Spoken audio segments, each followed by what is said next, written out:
Jimmaa kanallee keessatti gudadhe baay'ee jaalladha. Shawaan immoo biyya dhaqooti, Wallagga immoo biyya abbaa kootiiti. Maaliif sababni isaa sababa atiif abbaan koo gargar ta'aniidhaaf kan sababa abbaan koo guddadhee bareedhaaf malee waggaa tokko minaamni taaheera Wallaggaa. Baazooyi laqamtee jechuudha xiqqishuu taaheera. Akkasii waggaa abbaan kan koo yaanii xaali na godhee yaanii nan barbaanne tahee immoo Jimmaa dhufee kutaa sadii kaasee hanga jahaatti achitti baradhee dhufee biyyaa bahee jechuudha. Saniifuu kunis maannoo Oromoo ta'uun koo yuun gahu, Oromoo ta'uun koo bichitiin hin gahu.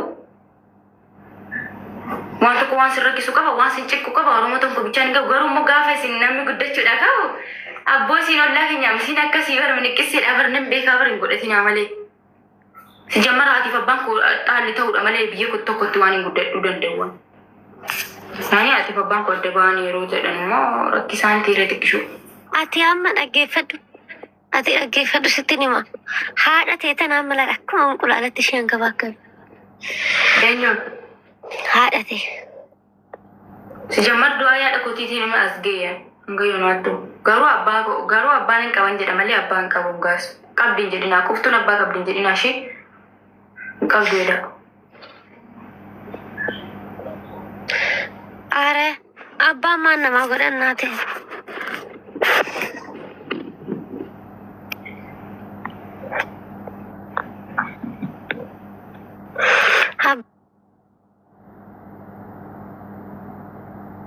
Abbaa maal siyaasii godha? Ati abbaan qabdumaa? Ati hin qabu garuu hin qabu. Hin beekaa? Ambar nin beekaa lubbuudhaan jira bar nin beeka garuu abbummaa isaa hin beekon. Amma inni ijoollee miidiyaan irratti abbaa koo itti waamamu abbaa koo natti hin dhaga'amu haadha koo malee.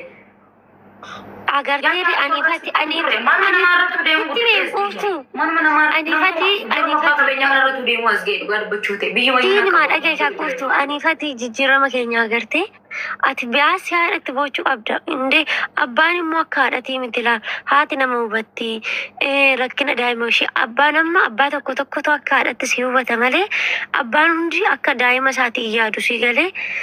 Ati garuu haadha si hubattu qabda laal haadha dhatteetti bochuu kan dawwalattee rakkina keetti mattu kan yoo biyya keellee galtee tikashaa isheetirra ciistee bochuu qabda.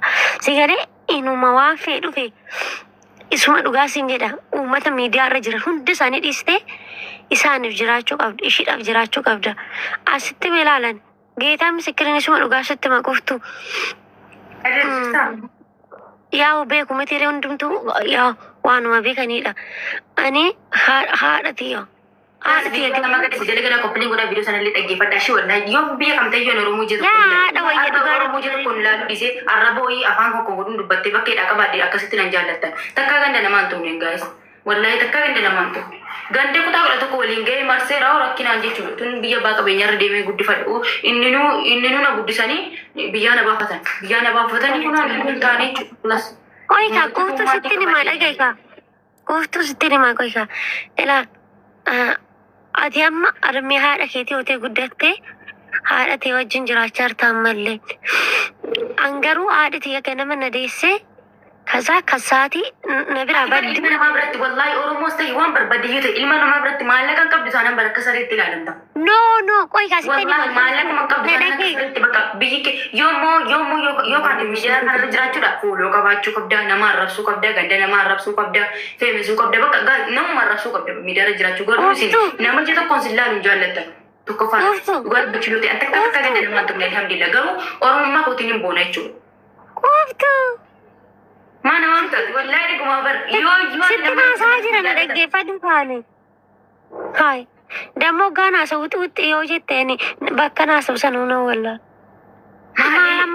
Nagaa wal gaafachaa jirra miti gaafii maal takkana si godhe immoo. Atillee sababa kan koo aartee guyyaa tokko ani gandummaa nama isin jedhani sababa kan koo jechuudha. Ani keessa kootti gandummaa qabu wallahi laazimii irra keessanillee qaama malee gandummaa qabu. Sababni isaas bakka inni darbe. Ganda nama sadii keessatti guddadhe waan ta'eef hundayyuu ni jaalladha. Oromoo ayilaafuu bas. Kan na jibbitan immoo dirqama na jaallachuun qabdan. Yoo biiftuu na jaallatan inni sin jalaa na jaallachuun qabdan. Akka carraati ka hundi na jaallatuun qabu. Garuu immoo Oromoo kutaa kudha tokko hundi keessan isin jaalladha isin kabaju. Utuun kana duras nan baduu jiru sana ganda keessan tokko jiraadhe kaleessan arrabsaa turte jettu. Arras borisan Oromoo taatee sin jaalladha garuu immoo Oromummaa kootii fi boonaa jechuudha.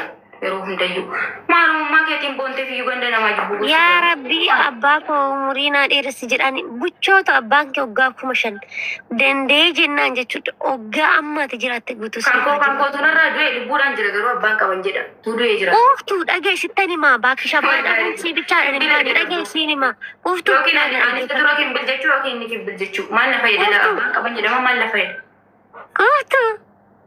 Man, mama sabar saratanya adalah di mana baku ti saya ini ada ujung kena bahasa dari batin negatif cu. Wallahi lazim to bangko do en nanca fara. Mbo memang to ko yumbusan. Ubu abba be ko ante. Pada ko citira bumri na paderes. Jolen hada kabdan. Alhamdulillah jara rabbu murisen jolen hada kam nemo rabbi kan jannata sini fagol. Abba mo buasa. Amin. Amin. Bo abba yumbe. Mana abba ke? Wallahi abba buasa yumbe. Is kajolen abba sani jalatan baay'ee jira akkas hin jedhanii zimuma jeete ishii waan hunda himati miidiyaa nama dhaggeeffadhu isaatii kana keessatti wallahi maqaa rabbi ilmoo isaa gatee ilmoo namaa guddifatee jiraatu bara. Ikkoo dhiisa wallahi jarra abbaa keessan jaallattan dhiifama garuu jarra abbaa keessan jaallattan akka kootti ani bu'aa abbaas argeen beeku dhimma abbaas hin qabu. Ikkoo namni abbaa isaanii jaalatan baay'ee jira isaaniif immoo mooraalii eeggadhu kan quuftu taragaggee hayi. Isaanii jaallatan duree maal lagashan. Ikkoo isaanitti dhaga'ama kaa zimuma je'eela ishee amma ati laa maatiin kee akkana hin je'in isisitti muulaa quuftoota amma akkana jette miti reekaa haadha qabda haadha ta'e si guddise miti ani garuu armuma haadha maal akka jedhu hin beeku giiftiiti. Haadha iddootti hidhattee na guddistee jechuudha mana yoo barbaade mana namaa na keessa mana namaatti na guddistee jara na guddisatis biyyaa na baasna akkasitti biyya namaatti na geessan malee dhaggeeffadhu waa'ee abbaa jedhamu hin beeku. Arras taanaan boris taanaan yoo na viidiyoo ko argaa raawuu keenya jala jira yookiin immoo isa ollaa keenya kan jiratu na jala jiru ta'uu danda'a itti agarsiisuu danda'u itti himuu danda'u ijoolleen immoo qaama kan beekan na jala jiraachuu dandeessu abbaa kee hin dazzaanu wallaahi hin barbaadu. Maal isaa barbaade yeroo rakkina sirra qabatu tu qabeenya qabanne bata ta'u jedha qabeenya qaba bara baasa dhugee cafacafee akka barbaade nyaatee dhugee jiraata bara dullaan namatu maa oola'uu barbaade gaafadhuun iyyuu eessa abbaan kuftoo dhii gaafadhu wallaahi nama namaaf gadi hin jenne jechuudha nama ilma namaatiin laafne jechuudha. Maal isaa abbaa kootiin jedhaare garuu ani eegiin guddadhee abbaan kee kana naan jedhame malee hin beekure wajjinis hin guddalles. Yaa guutuu eessa nu dhattee manatti? Addunyaa biraa nu geessite hin buchuu oduma teenya. Wallaahi dhuguma haadha koo maamaa naa jiraadhu wallaahi umuriin naaf dheeratu isiin na guddiste naan cannaqamte jechuudha. Garuu jarra abbaa keessan jaallattan dhiifuma guddaa. An abbaa koo waan ittiin hin jenneef sorry. Dhiisi bakka waan akkasiin haasa'anii ishee. Abbaan qaba utuu du'eeran jedhee ta'a bara. Maaloo gaa'isanii kuutuu wajjin Arabni yoo barbaadde arabni itti daawwatteenaan silkii cufeennaan isiin kan koomte silkii cufeennaan gaafa tokko na dhukkubee ofii wallaale mana arabaa keessatti kufee wallaahi lazim kan rabbi naa kufeennaan eenyu biyyaa si baasee naan jette mana namaatti guddadhee biyyaa baheen jedheen hin beekamte gaafuma akkasittiin biyyaa baatu iyyuu naan jette akkasumatti iyyuu silaa bari barachuu qabda naan jette arabamti mana si hojjedhu wallaahi lazim yoon kana sof ati bar silaa barachuu qabda bara akkas ta'uu qabda silaa kilaaseen kana qabaattaa baattaan nan jirti beektaa baattaa kan jedhamtu amana rabatti akka baattaa kutii kanatti kilaasii kan keessa taa'uu qabda bakka fataatti barachuu qabda akkamitti biyya baate tidawat gaafa tidawat garuu lakkoofsa isaanii qabaatti hin kennu zimmidhe inni waan biyyaa boodu sana yoo sitti balleessillee ati abbaa kootii jedhanii dhiifamanii akkasumatti lakkoofsa furan garuu akkasumatti jechuudha toon itti dubbadhutu waamuun jechuudha saniifuu ofirraa dhiisaa kalas.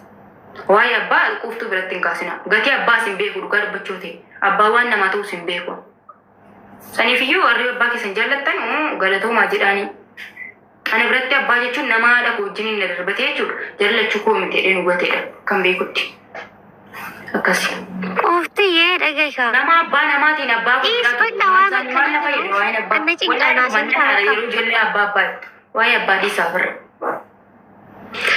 Ooftuu dhiisisiin jedhi bakka. Haadha koo garuu naaf jiraattu haati koo waan taane taate waan nyaachittee na guddistee yoo naan nageesseetti angoonaa immoo isa rakkina keessa Dubbatinii borumaa sararsiisin jedhi. Ooftuu zimjedhi. akka nama firee jee jiraatan rakkina sir miidiyaa kanarra jiru kanallee ittiin himannillee akka waan firii taaruutti angoonaatti jechuudha hanga qaburraa kennaa fi sini galee angoonaa yoo dagate garuu haadha keessa hin dagatina yoo akkam taatan yoo isin itti balleessite yoo dagatina. garuu abbaa seettan kana ana biratti gatiin qabu. Ikkoo quuftu zim jedhi dhiis bakka amma waan biraasu. Maanatti kaasan zimmi hin jedhi waan tokko namatti kaasan kan zimmi hin jedhi. Dhiis bakka ani kiyya sitti madde malee ani waan dubbadhu. Maana gaafatati. Wayi tun abbaa qabaadhe asirratti Oromoon hin geemu fayyina qabichite maal jettee na gargaartee warqaa siraa dalganii naan jette hin qabre. Yella ni Dhiis bakka dhiisi naasanii bakka soori. Zim jedhi bakka.